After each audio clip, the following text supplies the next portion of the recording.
Well, good morning, everyone. Almost afternoon here. I'm a little late getting started today. Welcome to Somewhat Daily Tarot and Rune. I'm Jan Erickson from Stepping Aside. I hope everybody's having a good day.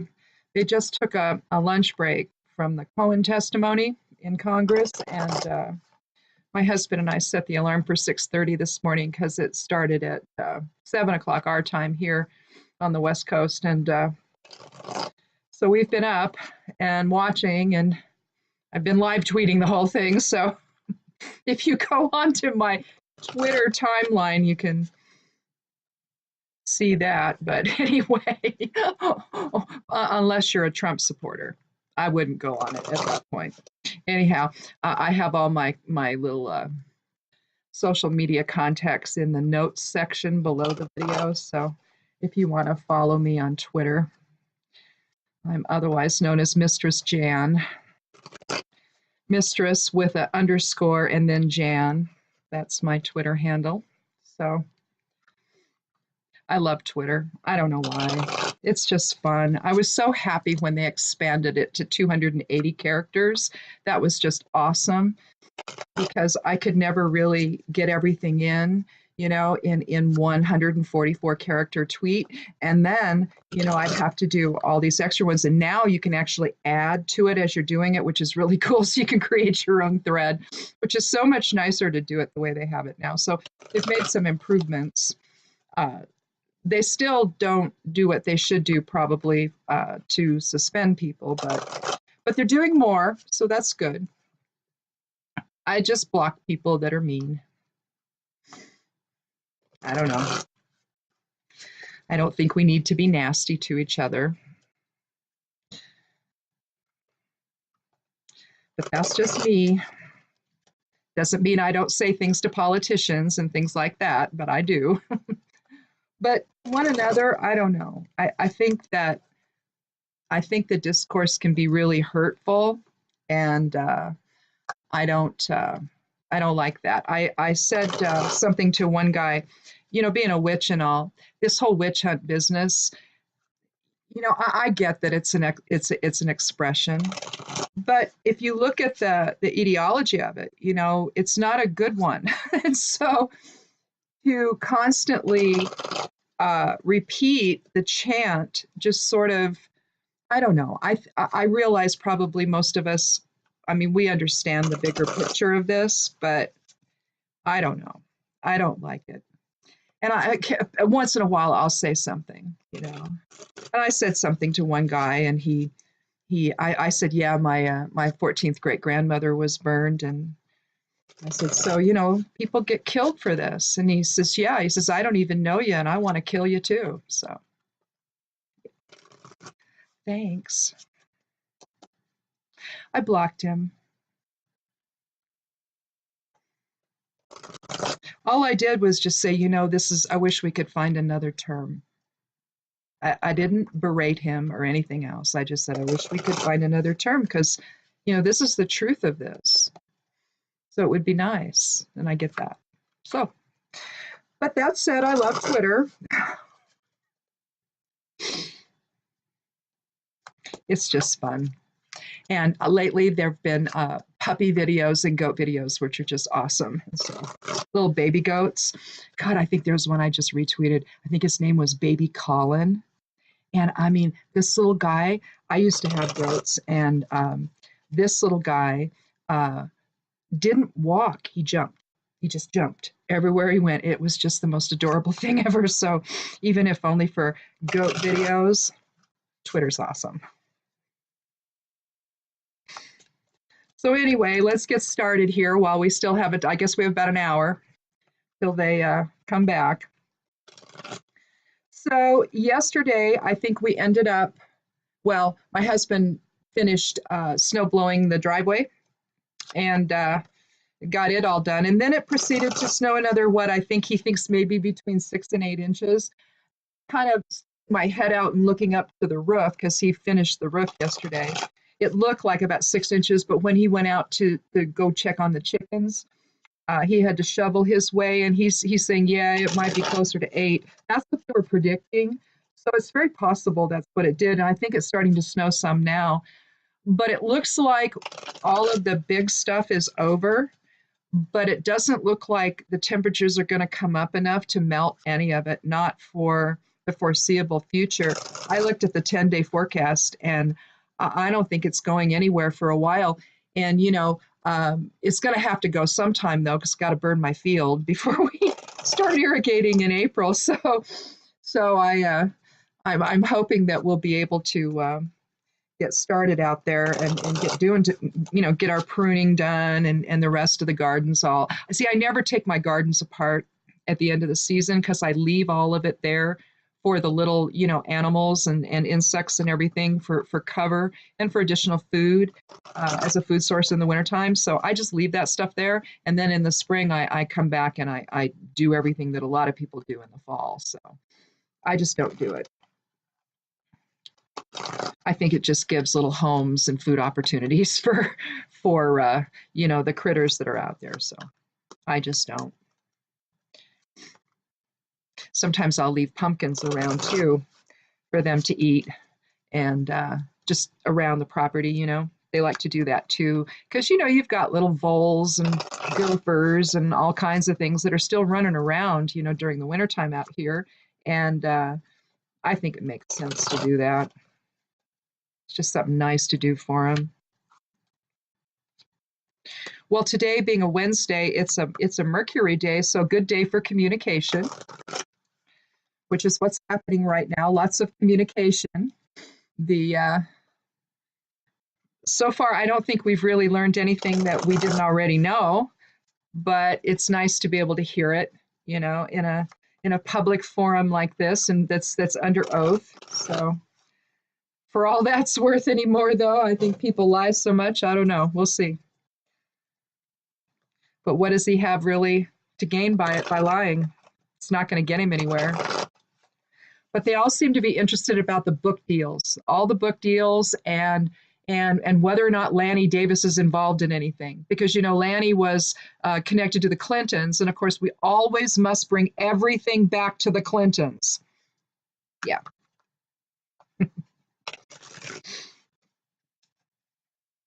But so far, they really haven't been able to do anything other than demean him.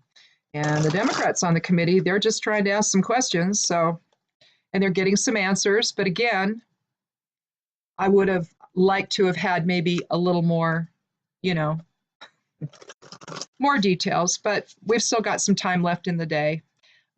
And I would venture to guess that the real juicy stuff is being told in secret to the other. I thought that he met with House or Senate Intel, or did he meet with House Intel yesterday? I don't know who he met with, but he met in secret with one and then another tomorrow. So that's likely where all the really good stuff's going to come out. So I don't know what that means in terms of what we'll be able to know. Likely, whatever we end up hearing, when there's a report submitted, most of it or a lot of it should be redacted because it's likely classified stuff. But on the other hand, I don't know. I have no idea what they're doing in there. So anyhow. But again, it's a Mercury day, so communication, we're just hoping that we can learn some things and figure some things out and maybe be a little more clear about who's doing what with whom and all of that and what this means for the future in terms of impeachment or obstruction charges or indictments or anything else is anybody's guess. But, I guess that's just what happens when you seek to deceive people. Not everybody's going to not everybody's going to stay quiet about it. And believe me, if your butt's on the line and you're about to go to jail, aren't you going to tell the truth? I would. Of course, I wouldn't be involved in this kind of stuff anyway, but I think most of us wouldn't, would you? Do you ever just get up in the morning and think, I'm going to go do something like this? I'm going to go obstruct justice. I'm going to pay off a porn star. I'm going to do this. I'm going to do that. Do we really get up every morning and think that kind of stuff? I don't. I can't believe anybody watching this does. But yet it all just seems to be the norm now, doesn't it? Like it's just the most normal thing in the world for these things to take place. And everybody on the Republican side of the aisle isn't outraged by it. How is that possible? Well, I think we know. Let's count 13 though and see what we have for today.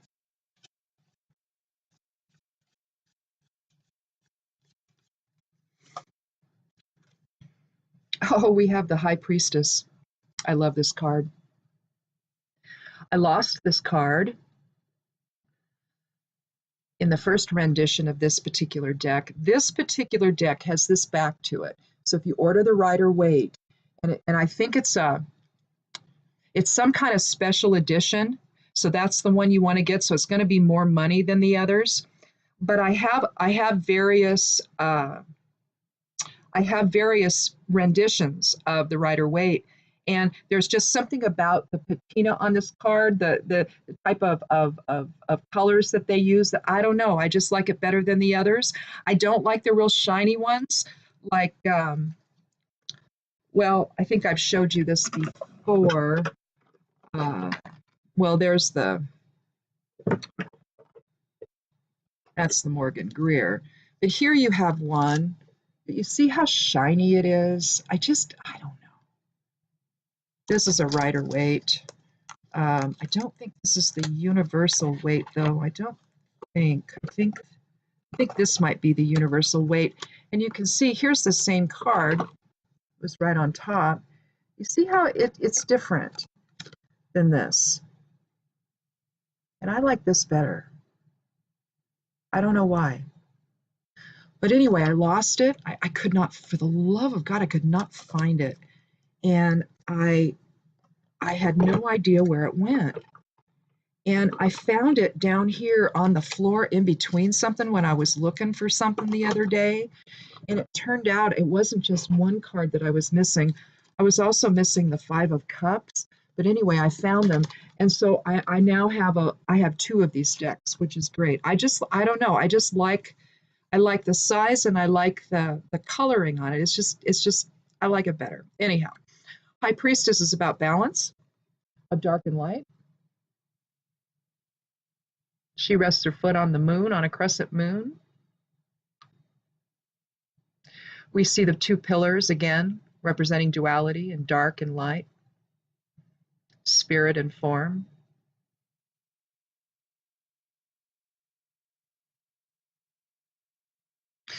It's actually a little more complicated than that. If you ever read any of Ashiana Dean's work, I'm actually rereading Voyagers, and there's two of them. There's the Voyagers 1 and Voyagers 2. And if you're going to start with 2, I mean, you could, but there's a little bit of required reading from the first one. So I would definitely get a hold of that one first and work through it. Because what she does, well, it isn't her, the Guardian Alliance, what they're doing is they're explaining the physical structure of existence, basically, how we actually came to be over time, over billions of years and all of that. And when all of these events, extraterrestrial involved events happened on the planet, if you are familiar with the Law of One text, that was a channeling done with the Ra group. That's also mentioned in this. The Ra Confederacy were just part of the higher beings that were protecting the basically Earth and its inhabitants over the course of our evolution, and bringing teachings of universal brotherhood and universal consciousness to everyone. That's basically the Law of One is what governs everything in the universe. Unless, of course, you choose not to live within it, and then you end up causing a lot of trouble, which is what ultimately happened to us here. And so some of our duality is because of that trouble. So, but had I not read that, I wouldn't have, really, I knew that it was bigger than all of this, but reading what Ashiana writes is just, I don't know, I think it just clarifies so much. It's pretty deep. but it explains how, in terms of DNA structure, she's likening it to each strand is with, strand one is dimension one, strand two is dimension two, strand three is dimension three, talking about reintegrating see, everything is about frequency, right? Everything is about frequency. And it's about whether or not when we ascend, we were always supposed to be immortal. We weren't supposed to die and come back, die and come back, die. We weren't supposed to do that. We were supposed to be able to ascend at will and go wherever we want to go through ascension chambers. But we have to vibrate correctly. And for that, our DNA structure has to be proper. And that got altered, at one point by the nefarious folks, and now here we are. But when they did that, at the same time, this notion, this separation of self from our source presence occurred. And some of it was done to protect us, but the downside of it is we forget who we are. And introduced into that was the concept of the duality of self, male, female, all of that. But really, the true duality is trying to integrate spirit with form, basically, or spirit with ego. At least I think so. But as far as organically, there's actually an organic explanation for all of it. It's not just, we're trying to deal with our two aspects of self. It's not that, the masculine and feminine within it. It isn't really that. It's actually something a little more intrinsic to our actual DNA structure. And because of all that fidgeting that went on, there had to be some protection by the positive groups that ultimately, they call it establishing a frequency fence. And what that means is that they've taken the ability of them to actually connect with us in the way that they want to. And it's allowing, even though we don't really know a lot of things yet, at the same time, it's allowing the DNA structures to heal. And then, because now, in the last, 50 years, we're basically looking at awarenesses that reject the fundamental notion of patriarchy and how religion has structured all of our lives. That many of us are simply saying no to all of that. That doesn't feel right to us. It doesn't seem right. And we're starting to explore these new ideas that hey, maybe we're a little more than we know. Maybe instead of just the body that we now, then when we die, we have to work our way back to God. Oh no, that's not it at all. Not even remotely. And so we're starting to see that awakening happening now. And basically, so when I see this now, I don't see it the same way, that dark and light, well, sure, but that was an imposed thing on us. So not anything that we necessarily needed to ever do.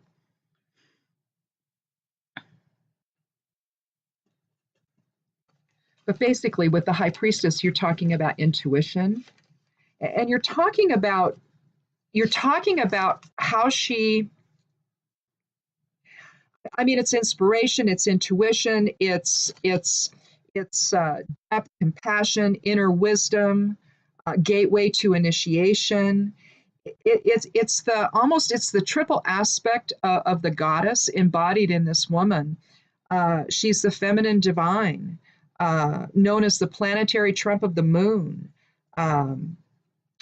Also the counterpart to the magician or the magus. But when you start with the magician or the magus and the high priestess, what you're talking about there is how we manifest our experience, okay? And with the high priestess, what we want to do is we want to use as much of our source presence to do that. We're not really yet in form. We're still manifesting with those two cards. The Fool has taken the leap of faith and he's jumped into, or she has jumped into this life and with abandon. It's with total glory, total love, total joy. I'm going to take this leap of faith and I'm going to leap into existence.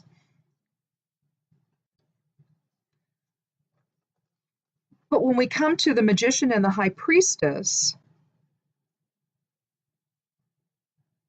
we're basically still in alignment with our source presence. And it's establishing even more so than the magician, because the magician is really about the alchemical process of becoming and manifesting. From there, what are we going to use to inform that process? And what the high priestess is telling us to do, and I just love this, is that we're to use our intuition, we're to use that alignment in our still source presence that's still there. It's there. All we have to do is acknowledge it and know that we are indeed source presence focused into form, that we're the creator manifest into form.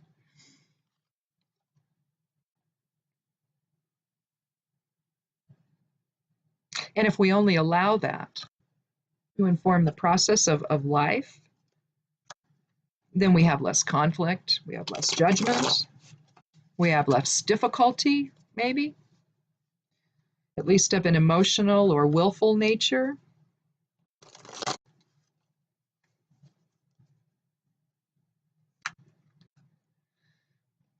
I just think that when you see the high priestess come up, it's telling you to go within and to seek counsel from that, and to ignore what's going on around you, because too much of that is about reaction, and you want to actually come to an awareness and an understanding. If we're looking at it in terms of a two, maybe there's a decision you need to make,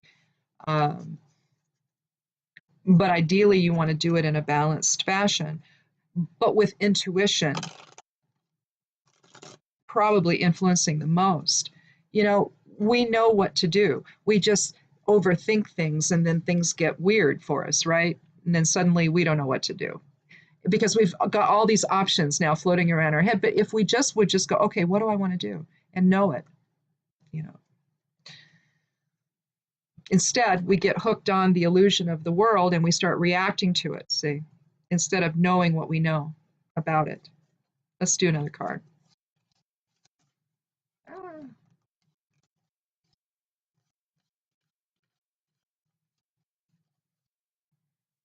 The Ace of Swords, the beginnings of intellect.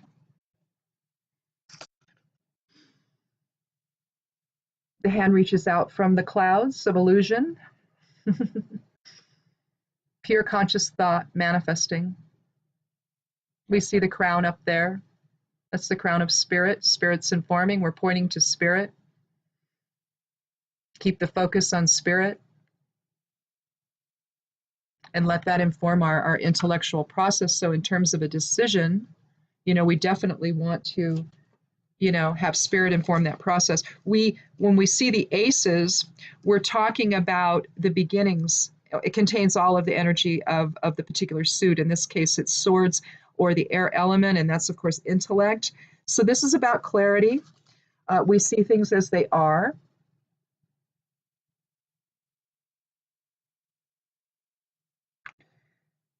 Intellect at its best and most controlled aspect is another interpretation. New beginnings, new ideas, karmic balance, triumph. Actively invoked force. I think I like that description the best.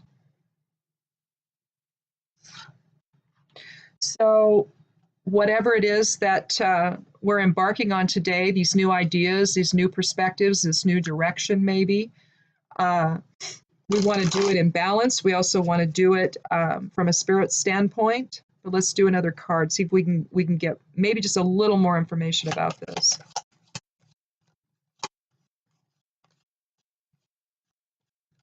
I draw 13, I take the 13th card, it's just my process. Nobody else has to do that. Well, I drew the Knight of Wands, and normally when I draw court cards, I do another one unless it's the third card, and then I just push my luck any longer. But I drew this the other day. In fact, I drew it yesterday. I started writing things down what I draw every day. Yeah, that was yesterday. Ansus was yesterday. Sawilla was Monday. So yeah, I drew this yesterday. So again, passion, courage, standing in your own power. Anytime you see will, the wands, that's the fire element or our will. You're always talking about about internal power or how we express that power. And your knights are people with integrity and passion, and there's movement with them. Sometimes they can be ill-dignified, you know, so a wands could be arrogant. But basically, he's there to protect people. He's there to strike out and explore and find new opportunity and bring things to resolution. That's another thing about will that we can use will to do. Sometimes things get stuck and you need to use your will to get them moving.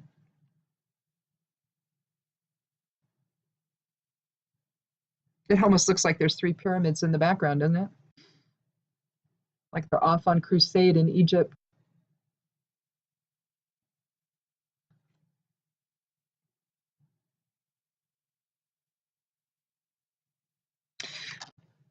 But if in terms of a new direction or a new type of thinking or something like that, the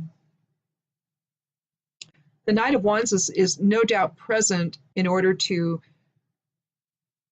sort of move that along, I think.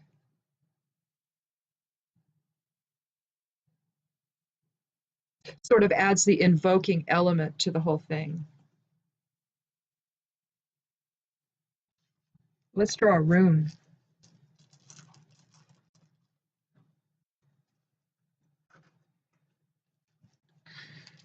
So balanced thinking, using intuition, letting spirit inform, actively invoked will, and the beginning of new thought. Well, again, I pulled Ansus like I did yesterday. Again, communication, spirit communication. So I guess it's just hitting us over the head again today. More spirit communication like we had yesterday. Yesterday we had the Six of Swords and the Page of Cups, and then the Knight of Wands and Ansus. So there we had an inner journey. We were looking toward an inner journey and change. Today is the 27th, so that's a 9 numerology, so that's completion.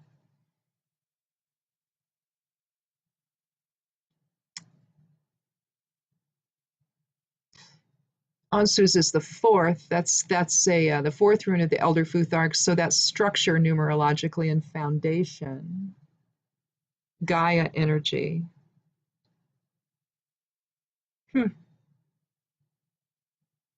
I think this is just a continuation on from yesterday, isn't it? That's what it seems like. I think that we are. I think that we have to be headed in a new direction. I think that we've seen some of that, you know. I mean, you could tell in today's hearing that you had some people that were just there to throw rocks in the way, and others that were there to actually ask questions. Some that were there to berate and demean and humiliate, and others that were just there just to talk to the guy they asked to come. And somehow or another, you know, we're supposed to blame him for the hearing taking place when they asked him to come. That he didn't call him up and bug him and say, hey, can I come talk to you? It didn't happen that way. So you're looking at a different direction now. It's like one where they want to listen and one where they want to still conceal. So in a sense, you have that embodied here, don't you? With the concealment having to do with the dark side of self or the shadow side of self or the service to self-oriented viewpoint or choice. And then the other, you have the spirit side of things, where we want to come together in unity for a common purpose. We want to come together and and find out the truth. The Ace of Swords promises clarity. So, and here we have a battle between dark and light, but the will You know, we need to make sure that the will supports this, don't we? And not the shadow side of self that wants to continue to live in the darkness. It seems like, it's almost like we're given now to questioning. It's like you grow up with some basic fundamental truths, right? You should be nice to people, you shouldn't hit people, you shouldn't attack people, you should be honest, you should, all these things that as children, we learn. It's like remember that book years ago, All I Ever Needed to Know I Learned in Kindergarten. I don't think that was, I butchered the title, I'm sure, but it's basically that. And it's true. You don't, I mean, you might learn more subtleties as you grow up, but really you learn how to be as a child. And if you didn't get that, well, I don't know what to say. But it just seems like now we're being asked to swallow a pill that we should have never, ever even been near. I mean, we would have, it's like, okay, let's go touch in other words, here's a candle, and just go ahead, ignore the fact that you shouldn't put your hand down in it. Put your hand down in it, right? And that's supposed to be okay. And we're not supposed to say anything. And it seems like because there's so much corruption in the world, and everyone expects you just to buy into it and live with it and don't say anything. Don't protest, don't call the police, don't sue, don't do anything. Just allow it to happen, right? And when you go through all of this nonsense that we're going through in this country right now, we're basically being asked to believe a bunch of crap. Like it's just the most normal thing in the world when it isn't. So I think that, eventually it just gets to the point where you're not going to do that anymore, where you're just done and you're going to live in truth, you're going to live in honor, you're going to live in dignity, you're going to extend that to others, and you're not going to accept this stuff. But in the meantime, I find it easy to sit there and question, well, should I be mad about that? It's like, yes. So I think that at some point, when things get like that, they get so nutty, and eventually you just have to shut the door to it, and you have to take a new direction. And I think that that's what this reading is telling us today, that we have to allow spirit to inform the whole process of dark and light within, and uh, and allow that to inform our manifestation going forward. We need a new direction. We need a new way of thinking about these things, because we're in danger of basically being brainwashed into thinking all this other stuff that's so destructive. And so, out of the clouds of illusion reaches the hand with the actively invoked force of that sword. If we look at it as the sword of the magician or magus, then what you're going to have is alchemical changes that are going to take place that are foundational. Okay, when we talk about elements, that's what we're talking about. We need a different direction intellectually. Instead of having an intellectual direction that just doesn't seem to be all that intellectual, we have to figure out what the truth is, what we need to achieve clarity. Just because someone doesn't like what a news outlet says, it doesn't make it fake news. It just means you don't like what it said.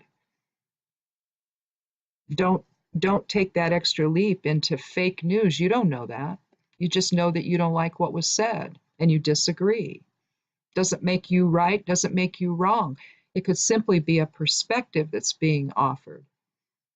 Might not be the whole story, but it's a jumping off point for further conversation about what might be the whole story. So again, we've been in this morass of everything is fake unless it happens to support what the guy in the Oval Office believes. But if he actually doesn't have any beliefs that are valid, why would you follow him? Makes no sense. So again, new direction. And it's going to take some actively invoked will here, I think, to make it happen. We have to stand in our own power. We have to stand up for what's true. We have to keep going in that direction. And as they're throwing rocks in our way, we need to learn to just jump over them, go around them.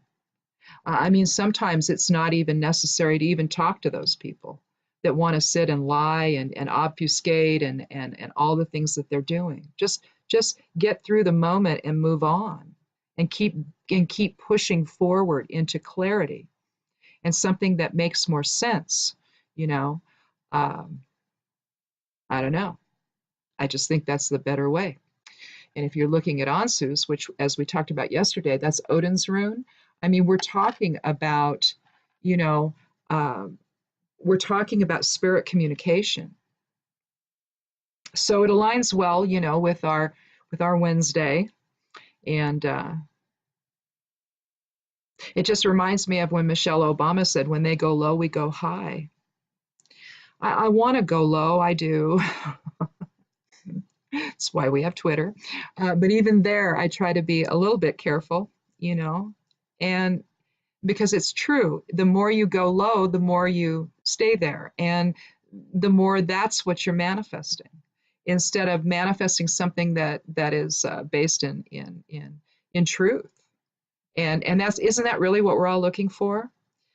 But apparently, some people are so enamored, not enamored, but yeah, I guess. But they're so in love with this guy that they can't see that there's a problem. So I don't know what to say to them.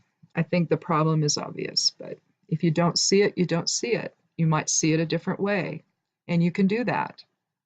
Okay, just as I can, just as anyone else can, and that's okay. I guess what isn't okay is when we're mean to one another about it. That's what's not okay. So maybe what the Ace of Swords is telling us is choose a different level of discourse, you know, one that's more based on spirit. And